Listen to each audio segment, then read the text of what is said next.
Hello everyone, welcome back to another episode of Abled and Disabled. So we haven't done some episodes lately. Stuff has happened with Sev's health, my health, family's health, all that stuff. But we're ready to jump back in. Today's episode is about books that have disabled characters, or has in them.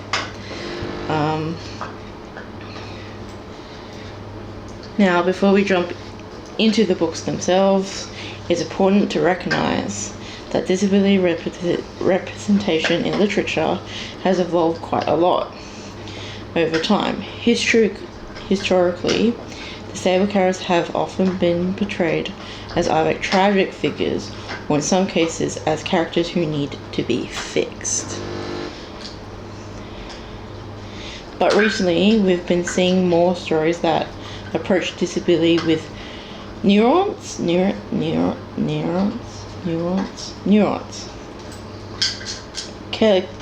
complexity, and authenticity. These characters aren't defined solely by their disabilities. They are multi-dimensional with goals, desires, and personalities, but beyond their impairments. You can probably hear Noki chewing something in the background. I apologize. To kick things off, let's talk about a book that really set the bar high for this kind of storytelling. Book 1, The Curious Incident of the Dog in the Nighttime by Mark Haddon. If you ever heard the phrase relatable narrator, this book might make you rethink what that really means. The Curious Incident of the Dog in the Nighttime follows Christopher Boone, a 15-year-old boy with autism. Now, Christopher doesn't see the world the way others do, and through his eyes, we get a deep dive into what it means to experience the world in a way that's logical, precise, and sometimes a bit disconnected from the emotional nuances others take for granted. What's remarkable about this book is how it humanizes Christopher. Yes, he has autism, but he's also deeply intelligent, curious, and someone who experiences love, betrayal, and confusion just like anyone else. The story is less about his disability and more about his journey through a world that doesn't always accommodate him. It's a powerful look at what it means to be different and how even in the face of adversity, a person can navigate through life on their own terms.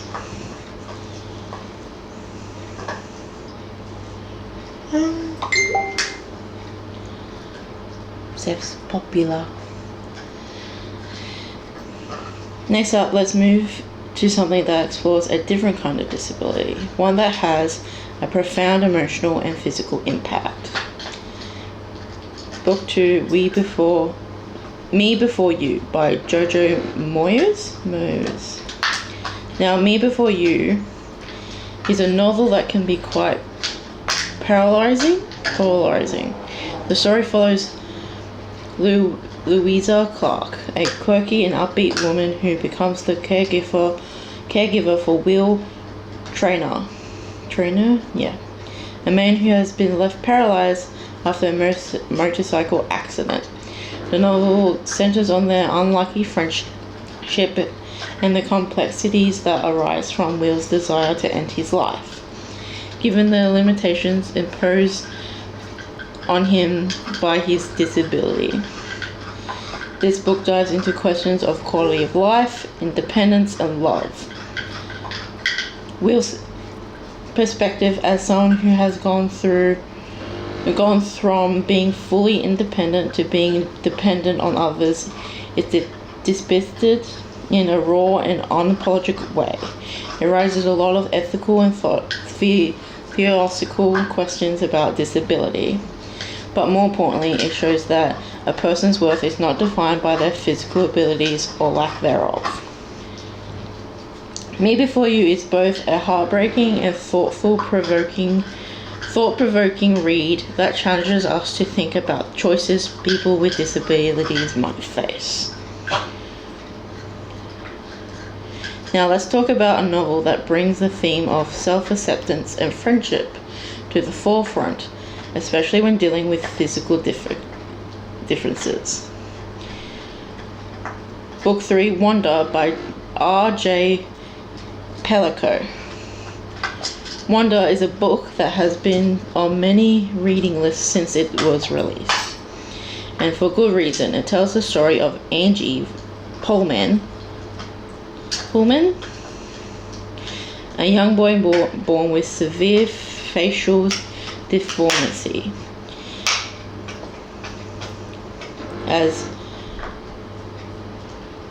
Angie, I can't read what it does that. What is it?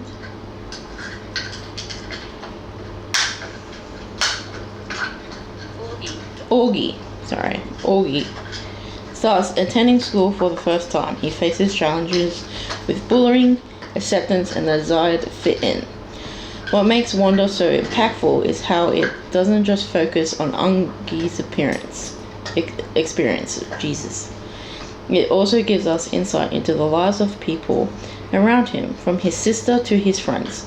It's a beautiful exploration of empathy, kindness, and how we view people who are different from us.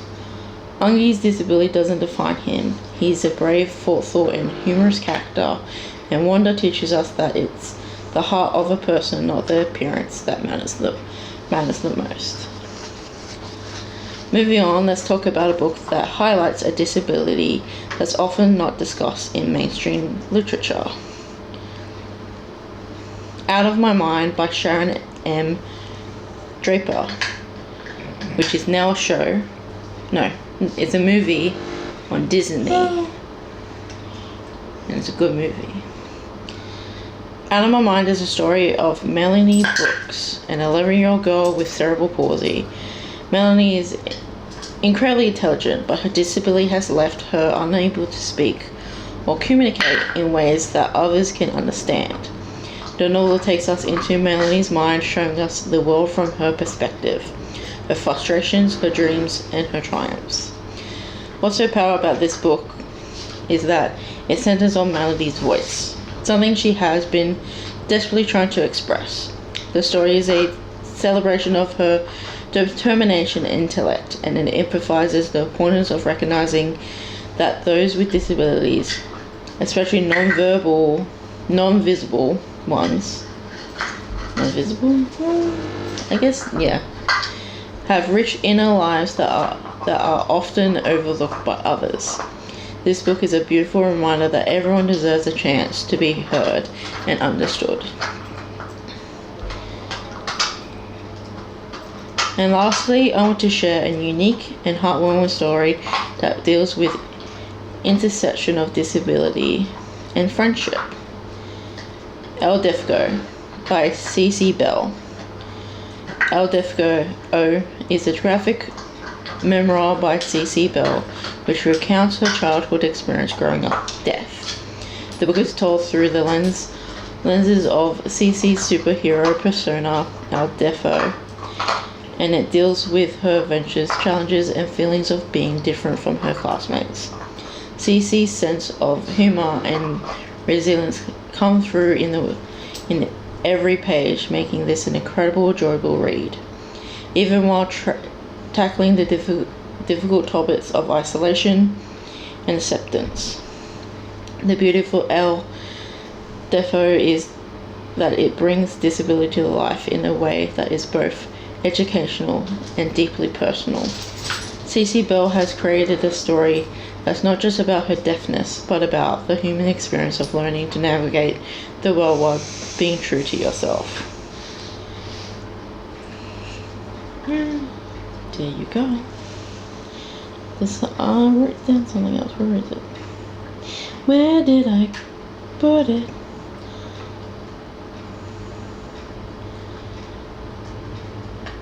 There's also other stories.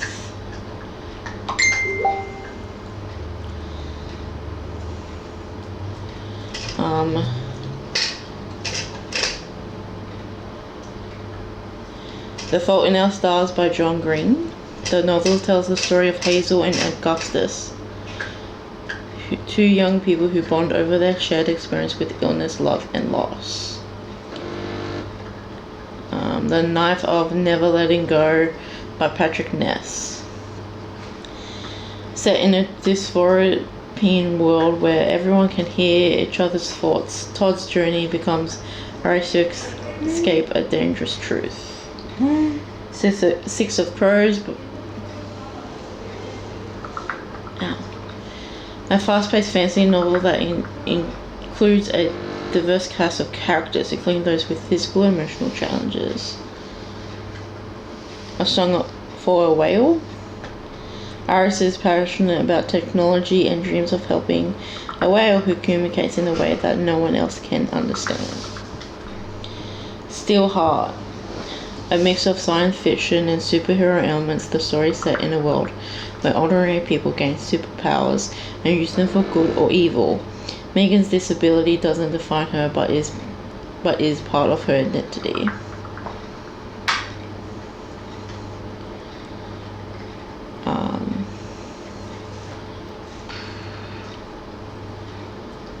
Where did I put that thing? Where did I put it?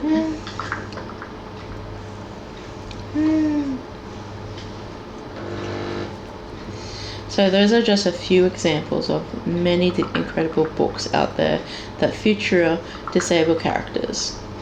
Each of these stories brings a unique perspective and challenges our assumptions about disability, showing us that these characters are just as complex and capable as any other. Whether you're looking for heartwarming stories, thought-provoking dilemmas, or just a chance to see the world from a different perspective, these books are a great place to start.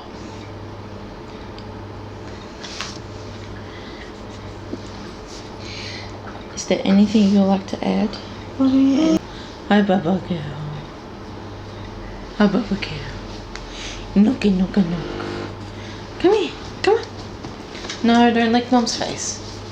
We're not doing that. No. What else has happened? Sev's gotten some new tattoos. I can show them on the screen actually. I don't know if they'll be able to see it. The sunflower. It's for invisible disabilities or illnesses, which is the sunflower lanyards or symbols to indicate visible disability.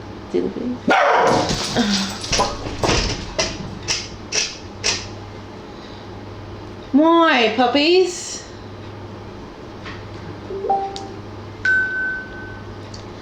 We really need to put out that we're recording so people stop.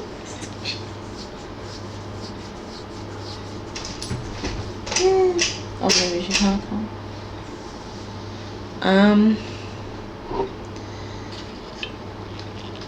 Yeah. How is everyone's... I'm sorry, Nookie just face planted on the lounge trying to jump off on top of it. That's funny.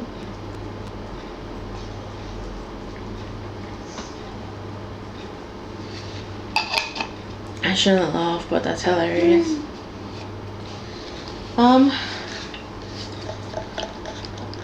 What's everyone been up to?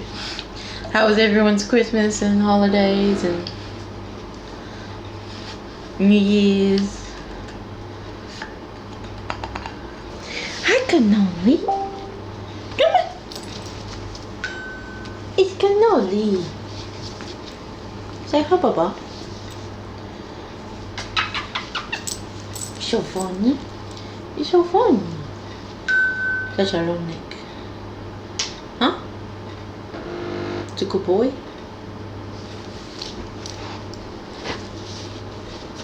No, get off. Off. Thank you. Is there anything you want to say to the podcast? what are we adding? Oh, yes, Sev's surgery is now on the 20th. And it's a pretty big surgery. He's thinking about removing one of your ovaries. So then you don't have like other health problems that later when you're older. And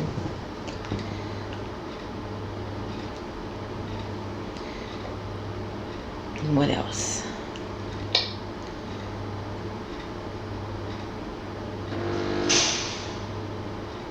Still don't know what's. Have we told them about your bladder? Yes. Okay. Still don't know what's happening with the bladder. She had surgery before Christmas, and the specialist is like, we don't know what happened. We don't know why you're having bladder pain. Nothing has shown up on what they did, which was a whole nother experience.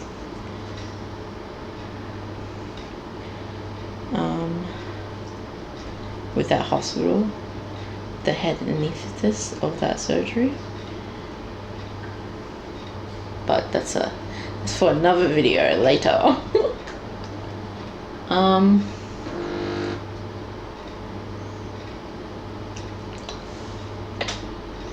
Future episode probably be with Sev's cousin Ella. That would be cool.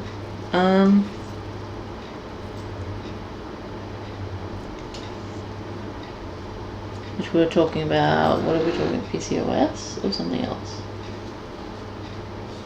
PCOS.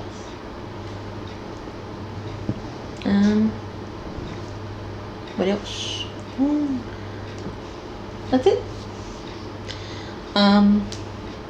Yeah, and there's just health things going on with both of us, which is so much fun.